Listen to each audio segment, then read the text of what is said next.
हरी भरी बहू। रणवीर चंचल से प्यार करता है और उसी से शादी करना चाहता है। एक दिन रणवीर विद्या से कहता है, माँ, मैं चंचल को बहुत पसंद करता हूँ और उससे शादी करना चाहता हूँ। अगर लड़की हमारे जात की है तो फिर शादी हो जाएगी। नहीं माँ, वो दूसरी कास्ट की है। तब फिर भूल जा, तेरी शादी कभी नहीं होगी उससे। अगर अपनी जात की होती तो मैं एक बार सोच भी लेती, लेकिन अब तो सवाल ही पैदा नहीं होता। पर माँ, मैं उसी से शादी करूँगा, चाहे जो भी हो, वरना जिंदगी भर कंवारा रहूँगा। दोनों माँ बेटे में बहस होती है और रणवीर हताश होकर चंचल को फ़ोन करके सब कुछ बता देता है। तुम फिक्र क्यों करते हो, सब कुछ सही हो जाएगा। वक्त के साथ माँ मान जाएंगी। कहाँ जाएंगी?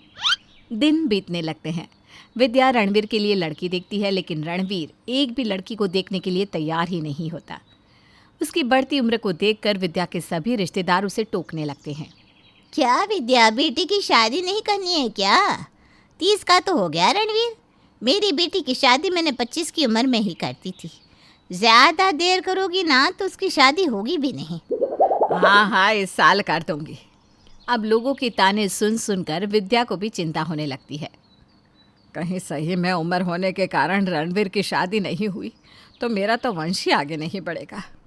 विद्या रणवीर के पास जाकर कहती है, अरे कर ले, जिससे भी शादी करनी है। कम से कम मेरे सिर से ये बोझ तो उतर जाएगा कि मेरे बच्चे कंवारे नहीं हैं। थैंक यू माँ।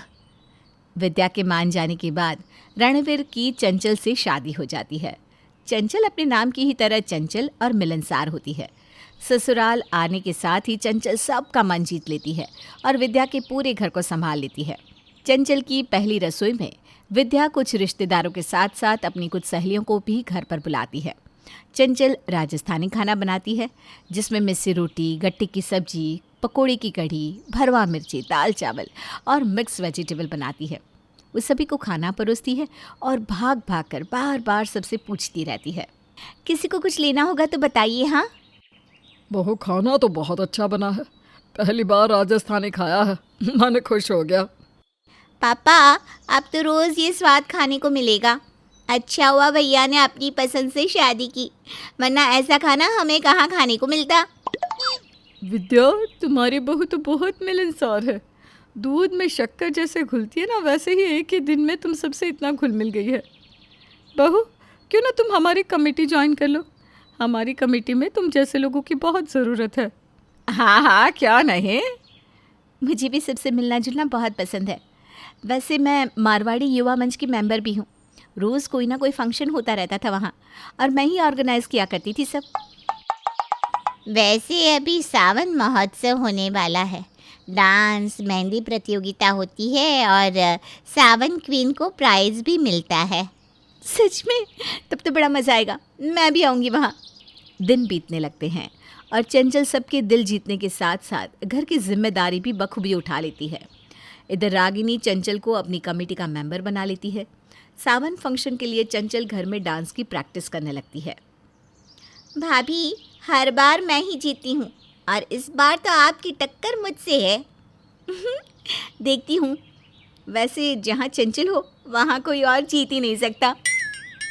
चंचल रणवीर से कहती है, मुझे ना हरी साड़ी लेनी है, बाजार चलो ना, देख लेना इस बार सावन क्वीन तुम्हारी बीवी ही बनेगी।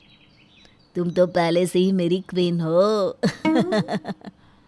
रणवीर और चंचल दोनों साड़ी खरीदने के लिए बाजार जाते हैं। चंचल को कहीं भी साड़ी पसंद नहीं आती और वो रणवीर को इधर से उधर घुमाती रहती है। मुझे नहीं लगता कि तुम्हें कोई भी साड़ी पसंद आएगी। आज 10 दुकान घुमा चुकी हो, अब मैं थक गया हूँ। जो लेना है जल्दी से ले लो ना। ओ मेरी सुनो, अब तुम्हारी बीवी लाखों में एक लगनी चाहिए ना। तुम्हारा रेपुटेशन का भी तो सोचना पड़ता है मुझे। बस आधा घंटा और रुक जाओगी ना सुनो। आधा घंटा बोलकर पूरे 2 घंटे में चंचल साड़ी पसंद करती है। अगले दिन फिर शाम होते ही चंचल शॉपिंग करने निकल जाती है। कुछ ही वक्त में चंचल अपनी सोसाइटी में फेमस हो जाती है और कोई ना कोई औरत उसके घर उससे मिलने आने लगती है। ये सब हरी और विद्या को बिल्कुल पसंद नहीं आता। हरी रणवीर से कहता है, बहू को आए अभी 1 महीना भी नहीं हुआ है और दुनिया भर की औरतें घर आने लगी है। और तो और बहू के पैर 1 मिनट भी घर में नहीं टिकते। जब देखो घर से बाहर निकल जाती है। वो भी अकेले। मोहल्ले वाले क्या कहेंगे? एक तो दूसरी जात की, ऊपर से घर में नहीं टिकती। इसीलिए कहते हैं शादी अपनी ही जात में करनी चाहिए। ऐसा नहीं है माँ, तुम जानती हो ना वो बहुत चंचल है, लेकिन उसके मन में छल कपट बिल्कुल भी नहीं है। फिर भी मैं उससे बात करता हूँ बस। शाम को चंचल घर से बाहर जाने लगती है। तब रणवीर उसे टोकते हुए कहता है, कहाँ जल्दी चंचल? अभी मुझसे ना कुछ मत पूछो, मेरे पास 1 मिनट का भी टाइम नहीं है, बहुत काम बाकी है। कल ही सावन फंक्शन है, क्या करूँ मैं? अरे सुनो तो। रणवीर की बात सुने बिना ही चंचल चली जाती है और रात को घर आती है और आते ही शुरू हो जाती है। कल कितने काम रहेंगे, सुबह पहले मुझे ही जाना होगा, सबसे अच्छी मैं ही दिखनी चाहिए। स्टीम ले लेती हूँ ताकि कल मैं फ्रेश दिखूँ। चंचल स्टीम लेकर अपने चेहरे पर मुल्तानी मिट्टी लगाती है और फिर सो जाती है। अगली सुबह वो तैयार होकर सुबह सबसे पहले सावन महोत्सव के लिए चली जाती है। चली गई महारानी बंठन क्या? ये बेटा क्या कर लिया तुमने? देख लेना, एक दिन पछताओगे। तुम हमारे खिलाफ जाकर शादी की है ना। इसी तरह घूमती फिरती रहेगी बहू, बच्चे क्या पालेगी? इसकी हरकतों से लगता नहीं कि ये हमें पोते पोतियों का सुख भी दे पाएगी। समय रहते लगाम कस ले बेटा, वरना पछताने को भी कुछ नहीं बचेगा। हरी और विद्या रणवीर के कान भर देते हैं। रणवीर के दिमाग में हरी और विद्या की बातें घूमने लगती है। वहाँ चंचल सावन महोत्सव में धूम मचाती है। उसके डांस से तो महफिल में 4 चांद लग जाते हैं। वाह वाह, क्या डांस है, स्टेज ही हिला दिया। ये तो अब तक का बेस्ट परफॉर्मेंस है।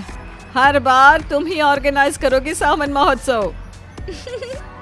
चंचल है तो फिर क्या गम है। पूरे मेले में चंचल से सुंदर कोई तैयार नहीं हुआ था और चंचल सावन क्वीन का खिताब जीत लेती है। चंचल के ये खिताब जीतने से सुनैना को आग लग जाती है। जो औरतें कल तक सुनैना की तारीफ करते नहीं थकती थी, आज वो उसे पूछ भी नहीं रही है। सभी चंचल के आगे पीछे करती रहती हैं। सुनैना रोती हुई पहले ही घर चली आती है। सुनैना को रोता देखकर रणवीर उससे कहता है, क्या हुआ सुनैना, तुम इतना रो क्यों रही हो? भैया, भाभी जब से आई है मेरी हर चीज छीनने में लगी है। आज सावन क्वीन का ताज अपने नाम कर लिया और मुझे इतना सुनाया कि मैं तो किसी भी चीज के काबिल ही नहीं हूँ। आपने उनको बहुत छूट दी है, इसीलिए वो इस तरह करती है। और तो और सभी औरतें हमारा मजाक बना रही थी, कह रही थी रणवीर की बीबी को कोई तमीज ही नहीं है, आए हुए महीना भी नहीं हुआ और बेशर्म की तरह नाचे जा रही है। भाभी ने हमारे घर की इज्जत कहीं नहीं छोड़ी। सुनैना के मुंह से ये सब सुनकर रणवीर का गुस्सा 7वें आसमान पर चला जाता है और जैसे ही चंचल घर आती है रणवीर उस पर बरस पड़ता है। ये कोई वक्त है घर आने का? सुबह से बाहर हो, अभी भी क्यों आई? बाहर ही रहती। ये क्या कह रहे हो? क्या हुआ है तुम्हें? देखो, मैंने सावन क्वीन का ताज जीता है। अब तो अपना मूड अच्छा कर लो, तुम्हारी बीवी ने तहलका मचा रखा है। एक बार देखो तो सही मेरा ताज। रणवीर ताज को फेंक देता है। ऐसे कह रही हो जैसे तुमने गोल्ड मेडल जीता है। चंचल रोने लगती है और रणवीर वहाँ से चला जाता है।